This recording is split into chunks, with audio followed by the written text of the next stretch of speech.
So, John, when we have someone on the podcast, we always ask them what club socks they'd wear if they were selected for the Barbarians. Were you ever called up at all? I was called up twice. Once before Alliance Tour in 1980 and once before the tour of 83. There used to be a spring tour, and it was to Wales. And I thought, goodness me, if I go there, I'll get my head kicked in. Better not go. So I didn't go. And it was a big mistake. I should have gone. And once you turn them down twice or once, you never get asked back. My son plays for the Barbarians and he loved it. And I really wished I had said yes to the Barbarians because I think everyone assumed you played for them, and I never did. And so if they phoned you up now for, say, a game of touch, what socks would you wear? Well, I would be behind the play, but I'd wear Glasgow Ackie socks. The club that I started with, my former People's Club, the club where all my friends were, and I guess where I learned to play club rugby and to tour. Border tours to the Jed and Kelso, and they're the socks I'd wear. The one club I played for Heriots as well, and I loved that because I worked at the Edinburgh City Bypass as my first job out of university as a young engineer. But the only club I really played for was Glasgow Ackies. Yeah, now we're speaking to you today because you've been voted Rugby Media Personality of the Decade by the blog writers. You've had 25 caps for Scotland, selected for 2 Lions tours, beaten England at Twickenham and won a Grand Slam. So how does this compare to those achievements?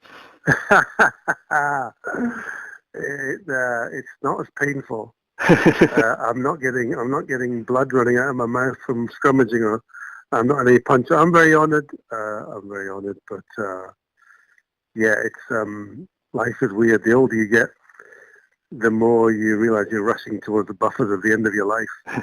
I'm nearly 60, and it's been it seemed like a minute ago I was 18, and I played a bit of rugby, and then this honour just tops the lot. It tops the lot. Yeah, well, that's the right answer. That's the answer I've got on the card. So what prompted you to move into broadcasting then? Because your background's, like you said earlier, it's in engineering and I think accountancy as well. Yeah, I was an engineer. I was retrained as a CA when I got injured at Twickenham. What happened was, because I was injured at Twickenham,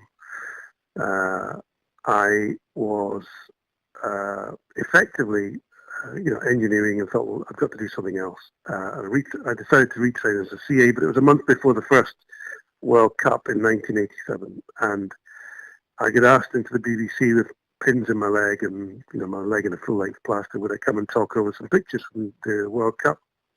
So I did that, and then they asked me in the following weekend, and then I became effectively the Scottish rugby pundit for a while.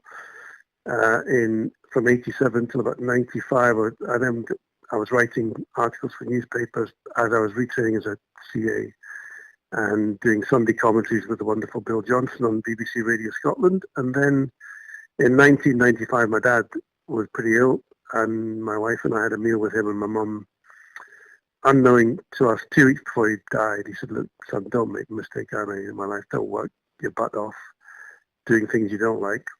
Find something you love doing and do that.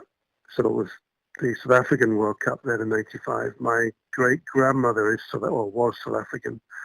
My folks had had the honeymoon in Cape Town because the Suez Canal had been shut. I was born and brought up in Malaysia. And I quit my job as a CA and thought, let's try it, and ended up broadcasting. And I ended up asking to present programs, which is good. And a producer also asked me would I present a Saturday morning sports program. So that's how it all happened. It was because I was injured at Twickenham. And the Beeb asked me to come in and talk over pictures. So it was, there's always a silver lining. And then this award, what more can I say? Well, yeah. And the interesting thing, I think you said in the past, the reason you moved from being a pundit more over to the commentary side of things is because you don't like upsetting people. Do you still feel that way? Yeah, well, there were 2 reasons. One is I think as a pundit you have a shelf life. But secondly, you're always answering questions. And there was a combat between pundits to be the most controversial. Whether it's radio, whether it's football, whether it's boxing, who can say the most outrageous thing? And what happens is you get caught in this spiral of saying things you don't probably really mean. Especially when you're talking to people you know. And I ended up writing and also saying some really stupid things about people I did know. and immediately regretting it. The biggest regret of my life in terms of broadcasting was when I was a pundit and talking about people I knew and I liked and I loved, and making the mistake of criticizing them. And it was a really stupid thing to do. So I was eternally grateful. That was one of the main reasons I got out of it. I was really not comfortable. You're insulting people because they're trying the best they can, or they're really good people, and you know they're good people, but you're trying to be funny, you're trying to be controversial. And that didn't work for me in the end. It just didn't work. I just didn't enjoy it. And well, again, it's quite funny because you didn't enjoy the punditry, and then I think you said I enjoyed the punditry. I loved analysing games as a mathematical prospect. I always viewed rugby as a mathematical puzzle, not as passion or pride. It was always, what's working, what's the best way of falling to present the ball, what's the best way of defending a maul, what's the best way of attacking, what's the best way of defending. That's okay. I really enjoyed that bit of punditry. I enjoyed the analysis bit. But what I hated was someone makes a big mistake, or and you go, that's terrible, or he shouldn't be in the team. And they've got a family, they've got friends. Why belittle them? And I found myself belittling people when I shouldn't have been. It's interesting that point you make about sort of the mathematical approach you took to rugby, because you seem to have quite a similar approach to your journalism, particularly sort of, I'm thinking of the pieces in concussion, because you seem to take the approach of almost stripping away the emotion and sort of just showing rather than telling. You present the facts and leave the viewer or the listener to sort of make their own minds up about how to feel about something. Is that a sort of deliberate on your part? Well, I work with a very good producer. So the concussion documentary, The Panorama, was made with a guy called Stephen McGee, who's a really clever bloke and much more intelligent than me. And the pair of us came up with a program format, but there's quite a lot of information. We would have left out as much information as we put in the Panorama. And then there's a whole lot of emotion, because the emotion that is tied up is one. If you're in rugby, the last thing you want is rugby to be criticised, because your living's tied up in rugby. Rugby generates sponsorship, generates income. It's portrayed as a good, wholesome thing for people to do. And then there's a bit of evidence that says possibly you could be hurting your brain playing rugby. You have to then weigh those things up. And the best way to do it is just to do it dispassionately. Say, look, this is the evidence this way. These are the people claiming it's not true because this is what they think, or they've got this evidence, and let people make their minds up. And I do think it's the same on radio with anything. The beauty of working for the BBC is you can't really state an opinion. You've got to always ask a question and let somebody, or challenge something. And I quite like that approach. You just let people talk, and effectively they will either mess up their own argument, or someone listening will disagree with them or agree with them. And it was the same with the concussion. The concussion, at the time, nobody was really acknowledging that this big thing was happening in America with all these American footballers, and could it have a parallel in rugby? And I just went to the BBC, look, we've got to do a program in Panorama. I immediately said yes. And then that's what kicked it all off. Well, no, that's not that's part of the wave of what happened. And it was just, let's have a look at the evidence. What is the evidence? Who's saying what? What do some scientists say? Therefore, are there questions rugby has to ask? And that was the way we went about it. And that was the way I was comfortable doing it, rather than saying, look at this, the game is doomed. It was, what's the evidence? We've got to think about this. What do you think? Here's something. Yeah, it was quite an interesting approach to documentary. It's not something, these days what you tend to find, I think, is, I'm thinking particularly the part with John Shaw where he sort of loses his train of thought, and the temptation, I think, in a lot of modern documentaries is to just stick a big Coldplay or Snow Patrol track underneath that and almost sort of manufacture the emotion, whereas actually the way that it was presented in a way was a lot more hard-hitting by that not being there and just leaving the silence. Well, I don't know whether we do it deliberately, but I think we would have not wanted to sex up the topic, if you like, and just let people speak and let people see what's on screen. The whole thing is very, very convoluted and complicated, and there are obviously a lot of players who may have been damaged by rugby, but there are a lot of players who've had a fantastic time through rugby, and are almost unscathed, and certainly rugby. I know that if you do the analysis, rugby on balance is probably better for you. It's probably better to have played it than not to have played it. But that doesn't mean we're not sore at the end of it, and maybe there is some brain damage. And what's your view on the current situation? Do you think things have moved on in the 3 years since the documentary came out? In concussion? Yeah. Oh, undoubtedly. It used to really annoy me. I mean, it really, really annoyed me when I used to watch games and people wandering around dizzy. And I think we know that the second hit is the most dangerous hit, and the third hit is even worse, if you like. And yet we were letting people wander around, and now we have Nigel Owens jumping in and sending people off, saying, no, you can't play on.